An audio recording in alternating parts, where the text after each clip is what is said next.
Kiyev şəhərində veteranların Sevgililər bağı kimi tanınan bu məkan 19 il bundan öncə yaradılıb. Həftənin şənbə və bazar günləri Ukraynanın müxtəlif vilayət və şəhərlərindən bu parka gələn yüzlərlə yaşlı qadın və kişi burada şənlənib rəqs etməklə özlərini bir anlıq olsa da gənclik illərinin xoş xatirələrinə qaytarırlar. Mənalı istirahətlə yanaşı yüzlərlə insanın tənhalığına son qoyan bu parkda yaşlı kişi və qadınların ailə qurmaları da artıq ənənə halını alıb.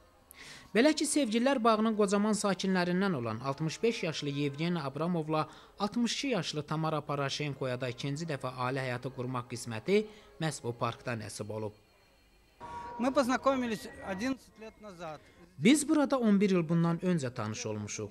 Bu xoş təsadüfdən 5 il sonra isə ailə qurmuşuq. Doğrudan da belə oldu. O məni ilk dəfə rəqsə dəvət elədi. Elə ilk andaca bu gözəl və gənc insandan xoşum gəldi. Biz bir neçə dəfə konsertə və kinoteatra getdikdən sonra qərar verib ailə qurduq. Biz xoşbəxtdik. Parkda həmçinin veteranlar klubu fəaliyyət göstərir. Klubun dəstəyi ilə burada hər həftənin şənbə-bazar günü rəqs axşamları təşkil olunur. Veteranlar ad günlərini, yubiley və toy mərasimlərini də çox vaxt burada qeyd edirlər. Hazırda burada özünə yeni ömürgün yoldaşı tapan 68 yaşlı Andrey Gorbal da rəqs zamanı qəlbini ovlayan Zoya Sprunla toya hazırlaşır. Mən burada ən gözəl xanımla tanış olmuşam. Taleyimlə razıyam. Biz artıq toya hazırlaşırıq. Son illər nədənsə buraya gələn qadınların sayı kişilərin sayından çox olur.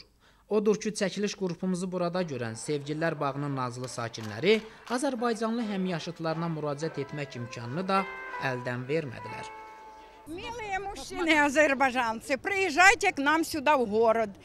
Biz burada çox gözəl istirahət edirik. Təəssüflər olsun ki, kişilərin sayı qadınlardan azdır. Biz fürsətdən istifadə edib Azərbaycanlı həmyaşıtlarımızı da buraya dəvət edirik.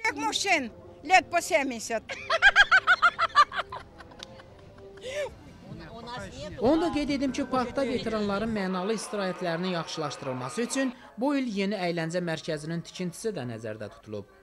Xəbərlər proqramı üçün Möhsüm Qədroğlu, Anar Tahirov, Kiyev şəhəri.